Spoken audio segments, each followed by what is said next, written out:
अस्सलाम वालेकुम, मैं हूं ज़ारा शफी। मेरे साथ मौजूद हैं अब्दुल्ला हसन और आप देख रहे हैं commentary box. PSL special edition 9 Pakistan super league में प्लेऑफ्स का आगाज हो चुका है और गुज़िश्ता रोज़ पहला क्वालिफायर खेला गया between Peshawar Zalmi and Multan sultan and Multan Sultan has won the match by 7 wickets and also qualifies for the finals. और आज ज़ारा एक एलिमिनेटर एक और खेला जा रहा है जो कि Quetta gladiator versus Islamabad United के दरमियान ये मैच होना है। देखना ये है कि आज ये दोनों टीमें कैसे खेलती हैं, क्योंकि जो भी जीतेगा वो फिर जाके खेलेगा पेशावर ज़ल्मी से। इसी पर मज़ीद बात करेंगे, लेकिन इस वक्त हमारे साथ स्टूडियोज़ के अंदर मौजूद हैं हरदिल अजीज़, सीनियर एनालिस्ट और राइटर वासे हबीब। वासे, कैसे हैं आप? मैं बिल्कुल खैरियत से हूँ, आप दोनों कैसे हैं? फर्स्ट क्लास हैं। बिल्कुल ज़बरदस्त। वासे, गुज़िश्ता शब जो मैच हुआ है उसकी मैच समरी के हवाले से ज़रा अपने नाज़रीन को और आपको भी बताते चलें कि बाबर आजम ने जो है एक बार फिर से उम्दा बल्लेबाजी की है। 46 रन बनाए 42 गेंदों के ऊपर, जबकि साइम ने जो है 1 रन जो है बनाया था, 2 गेंदें खेली थी। जब वो आउट हुए तो काफ़ी प्रेशर बिल्ट हो गया था। उसके बाद बाबर ने जो है स्लो बैटिंग बीच में की है और साथ ही साथ क्रिस जॉर्डन ने जो है 2 विकेटें हासिल की और 28 रन दिए। आखिरी ओवर बहुत बेहतरीन उन्होंने कराया, लेकिन उसके बावजूद जो काम नहीं आया वो ओवर। यासिर खान ने 54 रन बनाए, जबकि 37 गेंदें जो हैं उन्होंने खेली थी। और इसी पर बात कर लेते हैं, वासे हमारे साथ ही मौजूद हैं। तो वासे, मेरा पहला सवाल ही आपसे ये है कि what went wrong with Peshawar Zalmi and Babar Azam, because 46 on 42।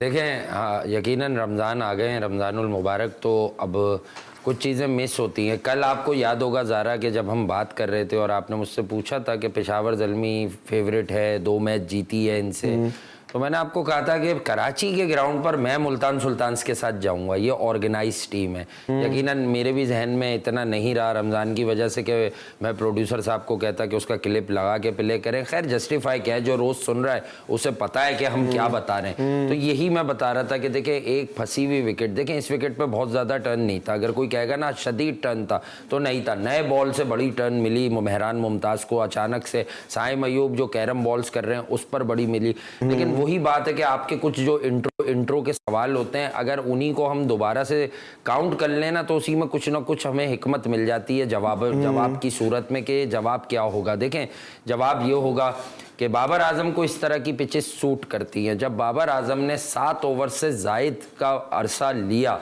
अपनी बॉलें ली, यानी 7 ओवर 1 बॉल उन्होंने ली, तो वो फिर उन 42-43 बॉलों पर, मुझे मालूम है मैं कराची की पिच पर उनसे 90 रन बनाने की डिमांड भी नहीं कर रहा, इवन 80 की भी नहीं कर रहा, बट 43 या 42 बॉल्स पर अगर बाबर आजम नेशनल स्टेडियम कराची में 60 रन ना बना पाए इस तरह की बॉलिंग पर, तो भी बाबर आजम पर सवालिया निशान लग जाता है मेरी नज़र में। और यही बात है, टॉम कोलर, कैडमोर, आपने कितने लोगों को इस खिलाड़ी की भेंट चढ़ाया। वो रना बॉल देखें, जो लंबा जाए ना, जो 5 बॉलों में आउट हो जाए, उसे ये मार्जिन दे कि आज उसका दिन नहीं था। 24 गेंदों पर आई थिंक 24 रन बनाए। क्रिस जॉर्डन का आप जल्दी में कह गए इंट्रो में कि उसके काम नहीं आया, काम ही तो आया। क्रिस जॉर्डन की टीम तो जीती है। क्रिस जॉर्डन साहब ने क्या किया, क्रिस जॉर्डन साहब ने जो है वो इतनी नफीस बॉलिंग की कि मुझे 8 साल पुराना क्रिस जॉर्डन याद आ गया, जब ये इंग्लैंड के लिए बिल्कुल ही नेसेसरी होता था। अब्दुल्ला, बिलीव मी, इसकी वही यॉर्कर्स वापस आ गई। तो उसने ये साबित किया है कि वो बिग मैच प्लेयर। और कहीं ना कहीं कल जो हम बात कर रहे थे इनकी विमेन कोच का, तो उनका भी रोल वाकई में आपको नजर आया। मैंने आपको कहा था ये ऑर्गेनाइज टीम है, रिजवान चाहे अपने लिए जितनी भी बैटिंग कर लें, लेकिन इनके पास नीचे से देखें, कल जो नक्शा खींचा था ज़ारा आपके जहन में शायद आने लगा हो अब, क्योंकि हमने ना पीस काटा है, वो ज़्यादा हो जाता है, कंटेंट में ऐड होता है बिला वजह, तो उसकी ज़रूरत नहीं है। जो रोज़ाना हमें फॉलो कर रहा है वो जानता है। मैंने यही कहा था कि इफ्तिखार, चार्ल्स या खुशदिल को भी ये खिला सकते हैं बड़े दिन कराची की स्लोनेस देखते हुए, क्योंकि वो बॉलिंग भी करता है। तो इफ्तिखार के 8 बॉलों पर आते हैं 22 रन। मैंने कहा था एक ऐसी इनिंग चाहिए इन्हें 25-30 की तेज, और एक इन्हें बड़ी इनिंग्स चाहिए जो रिजवान टाइप ऑफ। तो रिजवान वाला रोल जो प्ले करके गया, ये भी मैं आपको शुरू से बता रहा हूं कि ये जो यासिर खान लड़का है ये बड़ा जबरदस्त है। आज मैं एक्सप्लेन कर देता हूं, क्योंकि मैं चाहता नहीं हूं कि तज्जिया बहुत कॉपी हो जाता है। माफी के साथ मैं तो छोटा सा तज्जिया करता हूं, लेकिन मैं बता दूं पाकिस्तान में बैकफुट पे इतना अच्छा लोग खेलते ही नहीं है। ये बात मैंने इनिशियल शो में कह के खामोशी इख्तियार कर ली थी कि अब जरा लोग इस पर तज्जिया कर ले। तो हमारी तो बात सबसे पहले शो की अल्हम्दुलिल्लाह रिकॉर्ड पर आ जाती है, छप भी जाती है कि भाई हम क्या मुनफरिद बताते हैं। प्लेयर का नाम देखकर, उसकी शक्ल, उसका एरिया देखकर फैसला ना करें, उसके टैलेंट को देखकर फैसला करें। He is one of those rare youngster in Pakistan कि वो बैकफुट पे बड़ा कंफर्टेबल है, बैकफुट पुशेस अच्छे हैं, पंचेस अच्छे हैं, एफर्टलेस लगता है वो बैकफुट पे जब जब खेलता है। ये असल खासियत उस्मान खान की मैंने आपको शुरुआती दिनों में भी बताई थी, जब ये हो रहा था कि अब रीजा नहीं होगा तो क्या होगा, अब कैसे आगे गाड़ी चलेगी। बट हमें सोचना ये है कि मैं पहले ही बता दूं, उसके बाद आप दोनों को बॉल दे देता हूं।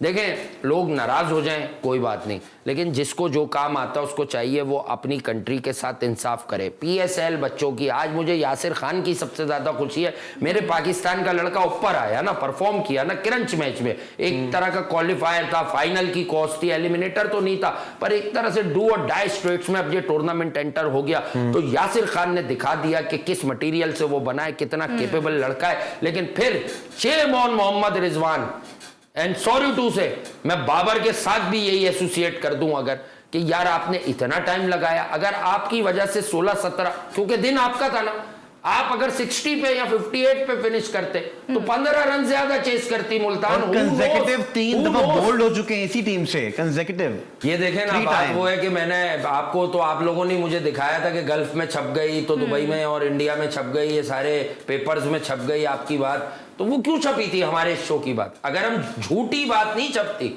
जब वसीम अकरम का आप कोट कर रहे थे कि वो मोहतरम कहीं फरमा रहे हैं, जब भी उन्होंने फरमाया मैंने तो आपसे सुना, ठीक है, आप दोनों ने कहा कि वो फरमा रहे हैं वासे भाई कि वो टंडोलकर, लारा और बाबर, यानी वो, मैं ये नहीं कह रहा शॉर्ट, वो कहीं ना कहीं ऐसे बॉलर्स ये आउट होने का चांस कम देते हैं। तो अब मैं वसीम अकरम साहब से एक काउंटर पूछ लेता हूं कि ये जो 2-2, 3-3 मैचेस से बोल्ड हो रहे हैं, ये कैसा चांस? आप ये कहते ना कि वर्ल्ड क्रिकेट में अब उस तरह के बॉलर्स ही नहीं है जो कंफर्म यॉर्कर मार दें, जो 140 प्लस के हकीकतन बॉलर हो। इस पीएसएल में क्रिस जॉर्डन के स्पेल से पहले किसने लगातार 142 प्लस की बॉलिंग की हो? मैं सुनना जरूर चाहूंगा कि कौन है वो आदमी जो 6 की 6 गेंदें करा रहा है। सिल्वर वन तो एक आर्ट होता है, कभी कभी यूज होता है, उसको हटाकर कि उसकी एवरेज स्पीड 144, 145 है, जबकि मिड 90s में हर टीम में ऐसे 2 बॉलर मौजूद होते थे जो तकरीबन 140, 145 के बीच में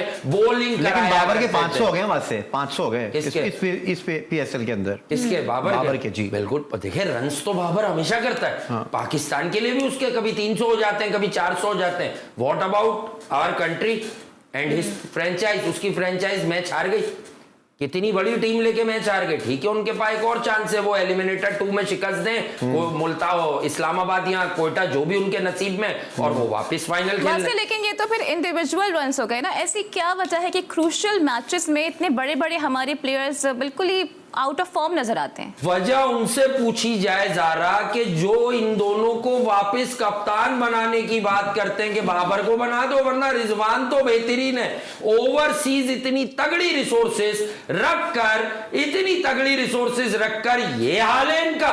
डेविड विली तुम्हारे पास, क्रिस जॉर्डन तुम्हारे पास, ओसामा मीर तुम्हारे पास, और तुम्हारा हाल देखो बैटिंग में तुम्हारे पास जॉनसन चार्ल्स, इफ्तिखार अहमद, खुशदिल शाह, फिर ये यासिर खान, फिर टूर्नामेंट के आगाज में जो है आप अब्बास आफरीदी, पूरी सबसे बड़ी और सबसे इफेक्टिव T20 की बॉलिंग लेकर रिजवान खेल रहे हैं। अब जब रिजवान छोटे रन्स के ताकत आते हैं तो हम क्या देखते हैं? देखें, मैं पाकिस्तान की कौस से रिजवान बाबर की कारकर्दगी को हमेशा जोड़ूंगा, यहां शादियाने नहीं बजाने दूंगा मैं पीएसएल के। आप लोग ये समझिए, Rizwan was clueless against Saim Ayub. उससे साइम अयूब खेला नहीं गया, स्टंप हुआ, वो थर्ड एम्पायर के पास गया, बस वो माइनर बचा है। हारिस वॉज सो सर्टेन कि यार ये मैंने शायद स्टंप कर दिया, बट लास्ट मूवमेंट पर रिजवान का पांव पीछे आ गया, चला गया ना, वो थोड़ा सा पीछे ले गए, वो स्वीप, मतलब वही हाल। ऑफ स्टंप की बाहर की बॉल को आप ड्रैग कर रहे हैं, sweep sweep sweep, and then nothing. क्या निकला है आपके पास से यार? इस जीत पे अगर फिर आप सुन रहे होंगे, रात को हो गया होगा तज्जिया, हम तो अभी सुबह बैठे, रात को ये तज्जिया हो गया होगा रिजवान जीत गया, इसे पाकिस्तान का कप्तान बना दो। अरे उसकी अपनी कारकर्दगी एक पार्ट टाइम स्पिनर के अगेंस्ट तो चेक कर लो कि उसको तो कुछ समझ ही नहीं आ रहा कि पिच पर हो क्या रहा है। मैं यही तो कह रहा हूं कि ये ना स्पिन को बहुत अच्छा खेलते हैं मॉडर्न डे क्रिकेट में, उस पाए के स्पिनर्स भी अब कम पाए जाते हैं। ठीक है, लेकिन साइम अयूब आज परफॉर्म नहीं कर पाए हैं तो उनकी परफॉर्मेंस पे भी कहीं ना कहीं क्वेश्चन रेज हो रहे हैं। फिर बाबर को कौन सपोर्ट कर रहा है, कौन उन पर तनकीद कर रहा है, और मोहम्मद हारिस इस वक्त तनकीद की जद में आ गए हैं, तो इस पर भी हम बात करेंगे, but right after this break. हमारे साथ रहिए।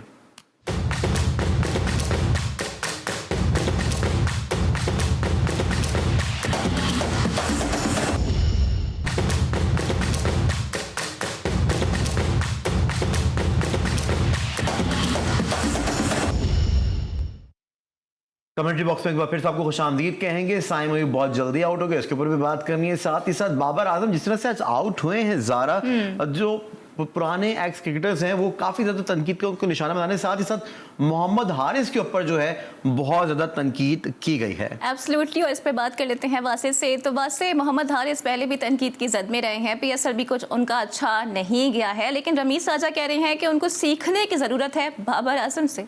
Ramiz Raja former chairman Pakistan cricket board, वो ये फरमा रहे हैं आपके बकौल के उन्हें सीखने की ज़रूरत है बाबर आजम से।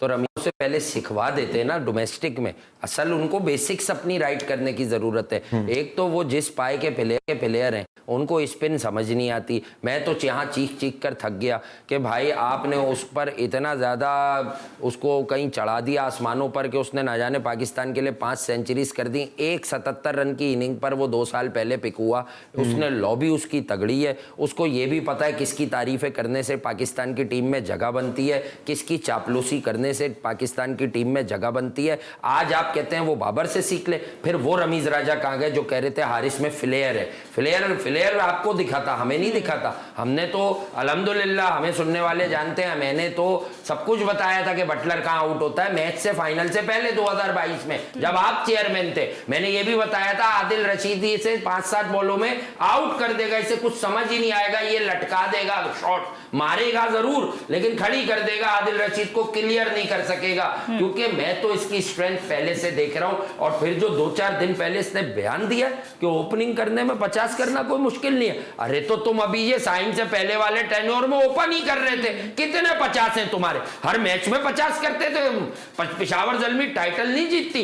एक बात बता दूं, पेशावर ज़ल्मी की ये जो तारीख के आप कसीदे पढ़ लें, 9 बार क्वालिफाई किया है इन्होंने प्लेऑफ्स में, टाइटल से भी। अच्छा, पहले तारीफ करते रहे फिर बाद में इस तरह की बात करते हैं, किसी ने आंखें खोल दी है मतलब? यार आंखें वाखें नहीं खोली, असल में ये होता है सीट का नशा, गद्दी का नशा बड़ा खतरनाक होता है। जब आप गद्दी से हटते हैं ना तो आप एक्सपर्ट बन जाते हैं। मैं तो तब भी इनसे रिक्वेस्ट करता था, ज़रा लिसन, मैं इनसे उस वक्त भी रिक्वेस्ट करता था रमीज हसन राजा साहब से कि आप इस वक्त हैं ताकत के नशे में, तो सर आप जो क्रिटिक है ना, आप एक्सपर्ट ओपिनियन देते हैं अनबायस होके, आपकी दुनिया भर में रियल पहचान ये है। अब भी आप गलत कह रहे हैं बाबर से सीखे।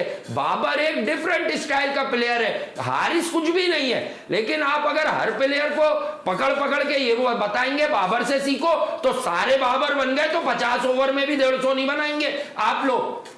तो वैसे अब ताकत का नशा उतरा कि नहीं उतरा?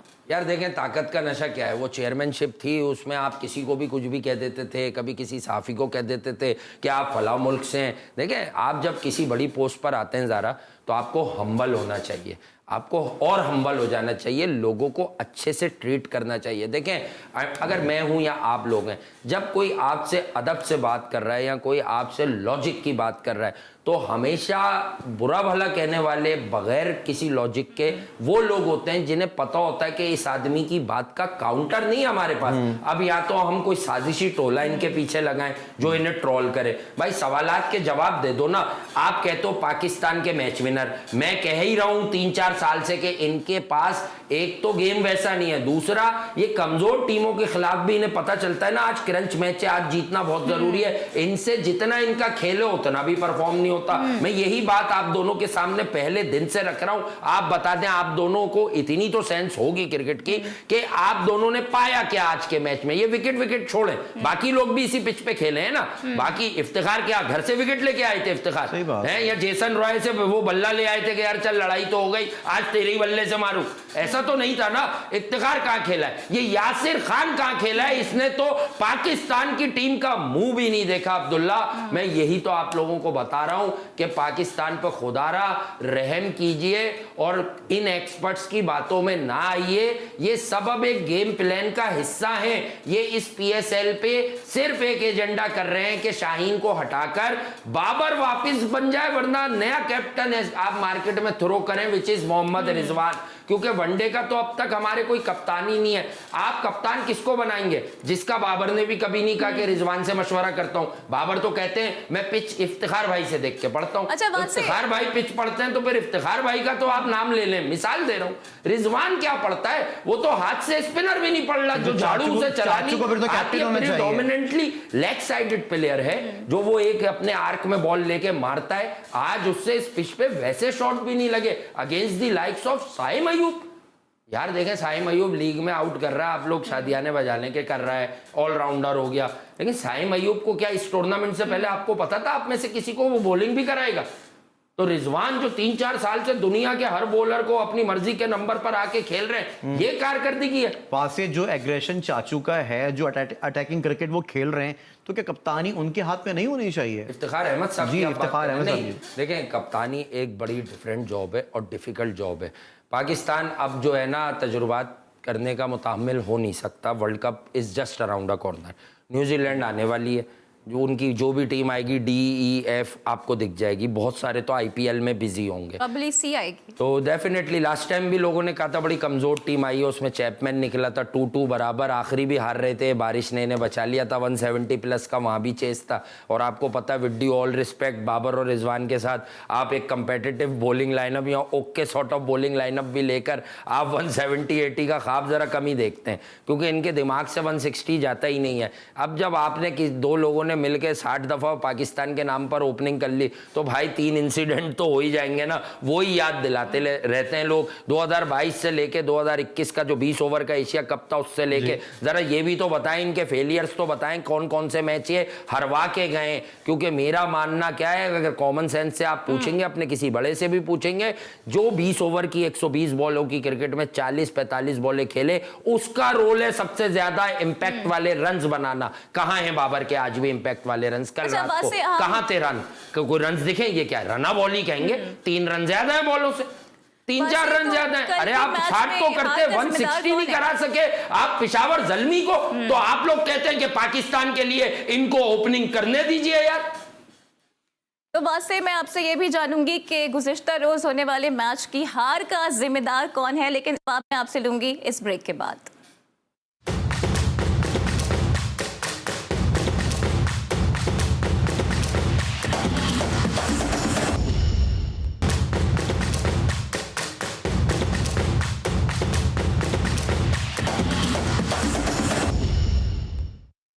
To the commentary box. और आज एलिमिनेटर खेला जाएगा between Quetta Gladiators and Islamabad United के दरमियान। अब तक इस PSL में 2 बार ये मैच इनका स्केजुअल था, लेकिन पहला मैच बारिश की नज़र हो गया था और दूसरे मैच में कोयटा ग्लैडिएटर्स ने 3 विकेटों से कामयाबी हासिल की थी। तो मुझे लगता है कि एक ज़बरदस्त मुकाबला यहाँ पर हमें देखने को मिलेगा। वासे से क्विकली जान लेते हैं कि वासे, आपको क्या लगता है, ऑन द पेपर कौन सी टीम ज़्यादा स्ट्रॉन्ग नज़र आ रही है?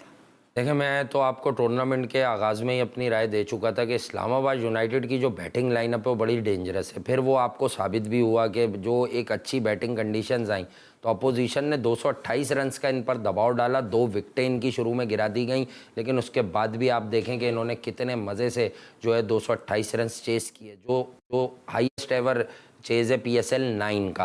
अब आप बात कर लें कोयटा ग्लैडिएटर्स की, मतलब इन्होंने स्टार्ट आगाज बड़ा अच्छा लिया था, उसके बाद इनके पास मसला आया कि इन्होंने एक मिस्ट्री बॉलर जो शुरू में खिलाया भी नहीं था, 1-2 मैच के बाद खिलाया, उस्मान तारिक, उसके मसाइल हुए, ये डर गए, घबरा गए। अब उसे बॉलिंग की इजाज़त दी तो सिर्फ मैंने ये बताया, हालांकि मैं सुरखरू हो रहा हूँ, लेकिन मैंने लास्ट मैच में नोटिस किया है कि उसने फिर भी डर से, एक तो वो जो साइड ऑन पोस्ट था उसे थोड़ा सीधा कर लिया, थोड़ा वो अंदर से बॉल फेंकने के चक्कर में कि मेरा कहीं हाथ का मामला खराब ना हो। जब आप रातों रात किसी का एक्शन बदलेंगे तो उसकी बॉलिंग उस तरह की होगी नहीं। और जब बराबर वाले स्क्वायर पे मैच खेला जाएगा 99% मैं श्योर हूँ, तो वहां उस वाले स्क्वायर पे ज्यादा टर्न है, इस वाले स्क्वायर से ज्यादा। उनका बॉलिंग एक्शन चेंज हो गया यानी हल्का सा, नहीं, वो ऑफिशियल नहीं है, ऐसे कैसे हो सकता हो। तो पीएसएल में काम करके उसने थोड़ा सा कोशिश की है कि इसी एक्शन में कुछ अंदर से मामला ले आऊं, मुझ पर आवाजें कम लगे, लेकिन नहीं, डरना नहीं चाहिए था उस्मान तारिक को और कोयटा की मैनेजमेंट को, इसको डराना नहीं चाहिए था। कोयटा का मसला क्या आ रहा है, देखें, दे हैव अबरार,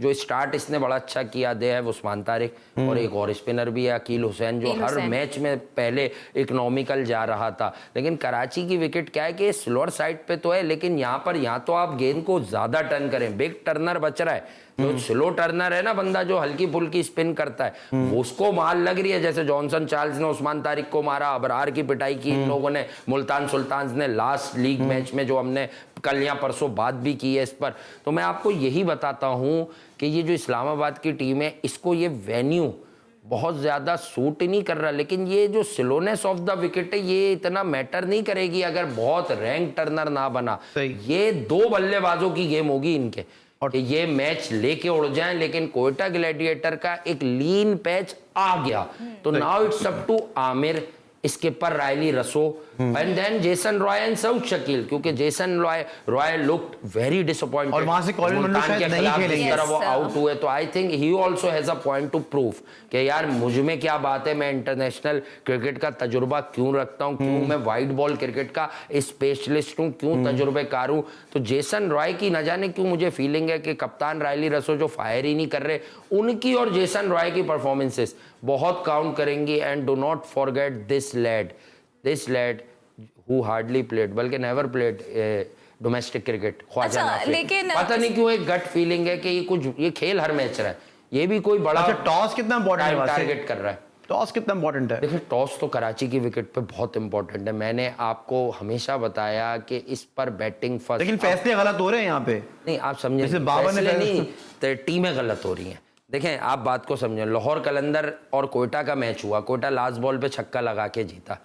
आपने बड़े जोर से कहा 1 ओवर 14 रन शाहीन दे देगा, मैच कौन जीत रहा था? वो लाहौर जीत रहा था। डेफिनेटली कमजोरियां हैं ना, अगर ना अहल बॉलिंग थी तो हार गई। इसी तरह बाबर ने शान मसूद के खिलाफ टॉस जीत के बैटिंग की, किया फैसला सही, रन इतने ही थे आसपास, 1-2 रन कम ज्यादा। मैंने आपको याद दिलाया, आपने भी मैच देखा, शोएब मलिक 25 पे 22 करते हैं, अनवर अली का मौका नहीं है, बेचारा वो इरफान खान नियाजी नीचे आता है, वो भी जीता मैच, इनसे हार गई। तो इनको ये कॉन्फिडेंस हो गया कि शायद इस तरह की विकेट पर हम मुल्तान को भी 150 के अंदर टोटल देंगे तो ये फंस जाएगी। मुल्तान के कप्तान ने तो शुरुआत में बहुत स्लगिश इनिंग खेली है, मोहम्मद रिजवान ने, अदरवाइज मुल्तान ये मैच 16 ओवर में किल कर देता। मुल्तान की बैटिंग बड़ी ऑर्गेनाइज है। इसी तरह अगर इस्लामाबाद ने 80-90 रन तक 4 बार विकेटें नहीं खोदी, 3 विकेटें नहीं खोदी, तो इस्लामाबाद भी इस ट्रैक पर, जो ट्रैक, मैं रात का ट्रैक की बात कर रहा हूं, आज ही लग गई थी जब मैच खत्म हुआ, कि जो रात वाली पिच थी उस ट्रैक पर अगर सेम ऐसा ही ट्रैक मिला तो आप देख लीजिएगा इस्लामाबाद यूनाइटेड 170-80 लेकिन इस्लामाबाद यूनाइटेड के लिए एक थोड़ी डिसअपॉइंटिंग न्यूज ये है कि कॉलिन मंरो हैमस्ट्रिंग इंजरी का शिकार हो गई हैं, माइट भी उनकी शिरकत कुछ मशकूक सी है। तो आप समझते हैं कि काफी डेंट पड़ जाएगा, बिकॉज मैक्सवेल जैसा माहौल वो पैदा कर चुके हैं अपने end से। बात यह है कि कॉलिन मंरो शुरू में तो फायर नहीं कर रहे थे, अब वो 2-3 मैचेस से अच्छा कर रहे थे, फॉर्म प्लेयर है। अगर बात करूं इंग्लैंड के ओपनर एलेक्स हेल्स की, तो Alex Hales is such a dangerous talent और बहुत सीनियर हैं, लेकिन एलेक्स हेल्स इस टूर्नामेंट में फायर नहीं कर रहे। एलेक्स हेल्स का कुछ दिमाग कहीं और है, फॉर्म कहीं और है, फिटनेस के भी मुझे कुछ इश्यूज लग रहे हैं, तो फिर सारा दबाव अर्ली स्टार्ट के लिए एलेक्स हेल्स पर आ जाएगा। बट मैं हमेशा से ये मानता हूँ कि ये जब किसी की इंजरी होती है तो ये रास्ता बना देती है किसी अहल आदमी के लिए, मे बी के 1 नंबर कोई ऊपर आए, maybe Agha Salman. I think कि अगर इनके रैंक्स में कोई नौजवान ऐसा मौजूद है तब तो ठीक है, वरना go with Agha Salman as opener. Agha Salman आप वन डाउन आ रहे हैं, या आप कोई वाइल्ड कार्ड आप क्यों नहीं रोल ले लेते, पावर प्ले में आकर कोई तजुर्बा कर लेना। सीधी पिच है, बॉल पहले तेज आ रहा है, हिल नहीं रहा ज्यादा, फास्ट बॉलर का बॉल इतना स्विंग विंग नहीं हो रहा कराची में जितना माजी में हुआ करता है। तो गोविंद आजम खान खेल दें कल वाइल्ड कार्ड शॉट। शादाब ने वैसे उम्मीदें वाबस्ता कर ली आजम खान से, वो कह रहे हैं कि हीरो हो सकते हैं आज के मैच के। जी, आज के मैच में मैं कह रहा हूं ना कि अगर हीरो बनाने का सपना भी देख लिया है तो सपना पूरा कर लेना, ताकि बाद में ये गाना भी गा सकें सपना टूटा है वाला। तो पहले तो ये आजम खान को देख लें, ये भी कह देते हैं कि आजम को हैंडल विद केयर का भी कोई बयान दे रहे थे। ये रिस्पेक्ट देनी पड़ती है, रिस्पेक्ट देनी पड़ती है, मोहब्बत से रखना पड़ता है। अच्छा, इसको आप समझेंगे नहीं, मैं बताता हूँ। अब्दुल रजाक को भी ऐसे ही रखना पड़ता था, वसीम अकरम वगैरह भी यही बताते हैं कि उसको बड़ा कॉन्फिडेंस देना है, नाराज से हो जाते हैं वो लोग होते हैं, तुमने मुझे यूं बोल दिया। तो इनका फोकस गेम पर रखने के लिए इन्हें हमेशा जो है ना आपको गोद का बच्चा बनाकर रखना पड़ता है। अब मैं कहूंगा गोद का तो आजम को कोई गोद में तो बिठाने की गलती बेचारे को कर नहीं सकता, लेकिन यह है कि Azam is such a wonderful striker of a cricket ball. इसमें तो किसी को भी आज तक इख्तिलाफ नहीं होगा, जो उसका हेटर भी होगा। हम तो उसके सपोर्टर हैं, सपोर्टर इन अ सेंस है कि अगर ये लड़का पाकिस्तान को पांच में से एक मैच भी जितवाने की तरफ आ जाए तो आई थिंक मैं तो इसे पाकिस्तान की टीम के साथ ही रखूंगा। कौन सा बैट्समैन है जो आपको 200 रन का मैच 5 बार में से एक बार भी जितवाएगा? कोई नहीं। अभी पूरी न्यूजीलैंड की सीरीज आपने टटोल दी, जहां 190 से ऊपर मामला गया वहां इनके औसान खता हो गए, ढीले हाथों से ये शॉट यूं यूं खेल के कैच दे के आ जाते हैं। तो आजम खान की जो वो वाली एबिलिटी है गेम को चेंज करने की 25 मिनट 30 मिनट में, बारे में एक परसेप्शन है ना कि वो सिर्फ लीग क्रिकेटर हैं, इंटरनेशनल क्रिकेट में वो अच्छा परफॉर्म नहीं कर सकते। और फिर मोहसिन नकवी साहब ने भी कह दिया है फिटनेस पे कोई कॉम्प्रोमाइज नहीं होगा। आपको पता है वो अनफिट है? क्या चेक करके आए आप लोग? कैसे पता आपको वो पता है अनफिट ना, फिजिक से ही नहीं, रेट आप दिया एक जाता बार है। मैं आपको चलो ऑन एयर बताता हूँ, एक बार ऑफ एयर भी बोला था मैंने। आप और आप या मैं, हम अगर अपने जहन को, मेमोरी को रिकॉल करें, हम सबके खानदानों में कोई ना कोई एक बल्कि आदमी होता है वो शुरू से ही आप उसको ऐसा देख रहे होते हैं। क्या वो अनफिट होता है? उसकी फिजिक ऐसी होती है। आजम ऐसी ही फिजिक का बच्चा है, शुरू से ऐसी फिजिक का लड़का है। प्रॉब्लम हाँ ये कह लें कि वो 2 महीने पहले थोड़ा सा कम था, थोड़ा सा वो जो है ना वो मामला 8, 10, 12, 15 किलो का है। लेकिन आप ये कोशिश करें कि आजम आपको शादाब खान, कुछ लोगों के मैं अक्सर आजम को लेके अजीबो गरीब दकियानूसी तज्जिए सुनता हूं, वो ऐसा फील कराते हैं कि आजम शादाब खान या बाबर आजम जितना पतला हो जाए। मतलब हाउ इज दैट पॉसिबल यार? सच अ नॉनसेंस एंड स्टूपिड ओपिनियन जो भी लोग ये देते हैं, अजीब से ये दकियानूसी बातें यार। अब आप हैं, आप एक ऐसा डील डॉल रखते हैं, आपको हम बोले यार आप शादाब खान की तरह स्लिम नजर आने लगे तो डेफिनेटली आप बीमार हो जाओगे। आपकी फिजिक ही ऊपर वाले ने ऐसी बनाई है ना यार। तो ये क्या कुदरत के निजाम को चैलेंज कर रहे हैं? फिर मुझे सकलैन भाई याद आ जाएंगे, कुदरत का निजाम है, दिन है रात है। एक सिलेक्शन का क्राइटेरिया भी तो होता है ना, वो भी हमने बनाया हुआ है। अब इस परसेप्शन को हम कैसे चेंज कर सकते हैं? नहीं देखें, क्राइटेरिया होता तो फिर हफीज आपको, आप ही हफीज के सवाल लाई थी, भूल जाती है आप अपनी ही बातों से डिफर ट्रांसमिशन कर रही हैं मोहतरमा। याद रखें आप मुझसे पूछ चुकी हैं कि मिकी आर्थर और बाबर आजम ने प्लेयर्स के फिटनेस टेस्ट नहीं होने दिए। क्या आजम का कैच आपको कोई गलत मैसेज दे रहा है डाइवे लगा के? मैं उसको डिफेंड नहीं कर रहा, मैं कह रहा हूं कि वो उसका ऐसे ही है, उसका जो फिजिक है उसकी वो ऐसे ही है। एडिशनल अगर 5-10 किलो वो गेन कर लेता है ऑफ सीजन्स में तो उसको वो कम करे। मैं खुद आपको ये बता रहा हूं कि आजम खान कंसिस्टेंट नहीं है। मैं भी उससे नाखुश रहता हूं कि तुम में इतना टैलेंट है, इस प्लेसिड विकेट पे जिस तरह की पीएसएल में बोलेंगे तुम्हें इससे ज्यादा अच्छा करना चाहिए, तुम नहीं कर रहे। तो मैं उसे झंझोड़ लाऊं कि maybe it's time for Azam कि उसकी टीम को अब सबसे ज्यादा शायद उसी की जरूरत है। एक्स्ट्रा पावर जो बंदा पजेस करता है वो मारता है। आपको मैंने ये बात कराची आने से पहले बोली थी कि जो एक्स्ट्रा पावर पजेस करेगा आप देखिएगा वो यहां मजे से छक्के मारेगा। यहां की पिच में कोई मसला नहीं है, सिर्फ आपको थोड़ा जोर ज्यादा लगाना है, जो कि ये वाले प्लेयर नहीं लगा पाते, बाबर, रिजवान। तो इफ्तिखार आपको हर मैच में बता रहे हैं। बाबर, रिजवान, शादाब, सरफराज, ये इतने बड़े बड़े नाम हैं और क्वालिफायर्स और एलिमिनेटर्स में खेलने जा रहे हैं, लेकिन अफसोस के साथ कहना पड़ता है कि क्राउड नहीं आ रहा है। वसीम अकरम की जानिब से भी कहा गया है कि we can only dream of stadiums like Queenstown and Dharamshala. Wasim Akram कह रहे हैं, पक्की बात है, आपने सवाल किया। वसीम अकरम साहब, मैं आपसे बड़े एहतराम के साथ कहूंगा आप भी क्वींसटाउन और धर्मशाला ही घूम लेना। आप क्यों आ जाते हैं पाकिस्तान में एजेंडा लेकर यार? आपका क्या ताल्लुक है? मैं तो कोट कर रहा हूं, आपको दावे के साथ कोट कर रहा हूं कि जब आप आईपीएल में थे और आप स्टार ग्रुप के साथ आपकी कमिटमेंट्स थी एज कमेंटेटर, तो आप तो वाजे कहते थे मैं थोड़ी जाऊंगा, पीसीबी मुझे बुलाए। अब आप क्यों ढूंढ रहे हैं कि आपकी पाकिस्तान की क्रिकेट में कोई सेटिंग बन जाए? नहीं बनेगी, नहीं बनेगी, क्योंकि जो पाकिस्तान की क्रिकेट को ठीक रखना जानता है उसको पता है अगर आपको पाकिस्तान की क्रिकेट में कुछ करना है तो तज्जिए ना करें। आप देख रहे हैं बॉलिंग का हाल, आप ऑफर करें ना कि आई एम वसीम अकरम, मैं पाकिस्तान से बच्चे निकालूंगा फास्ट बॉलर्स, मुझे एक ग्रुप बना के दो। आपका ये रोल होना चाहिए। आप बैठ के बच्चों पे छोटे छोटे 7 बेग पे अंडर 19 कप्तान पर एक मैच में तनकीद कर रहे। अरे आपकी क्या तारीख है, आप बता दें। 1999 के फाइनल हारने के बाद आप ऑस्ट्रेलिया गए तो तीनों टेस्ट में रुसवाई मिली, आप बैठ के टिप्स दे रहे होते आमिर जमाल को यूं कर ले, यूं कर ले। आमिर जमाल ने तो वहां 6 आउट किए, आप बैठ के टिप्स दे रहे होते।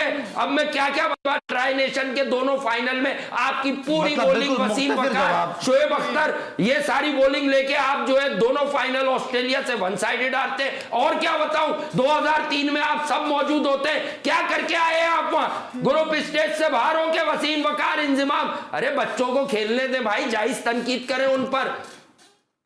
ओके, तो बस से आपका पॉइंट आ गया है, होपफुली हमें इसका जवाब भी मिल जाएगा। बहरहाल आज बड़ा ज़बरदस्त एलिमिनेटर मैच होने जा रहा है, कोयटा वर्सेस इस्लामाबाद यूनाइटेड, और मुझे लगता है कि हमें एक ज़बरदस्त गेम देखने को मिलेगा। एंड साथ में उम्मीद भी करते हुए क्राउड भी आज मैच देखने ज़रूर आएगा, बिकॉज इंपॉर्टेंट मैच है, PSL हमारा ब्रांड है और हमें इसे सपोर्ट भी करना चाहिए। तो कल होती है फिर आपसे मुलाकात, same time same place. Till then take care, अल्लाह हाफिज़।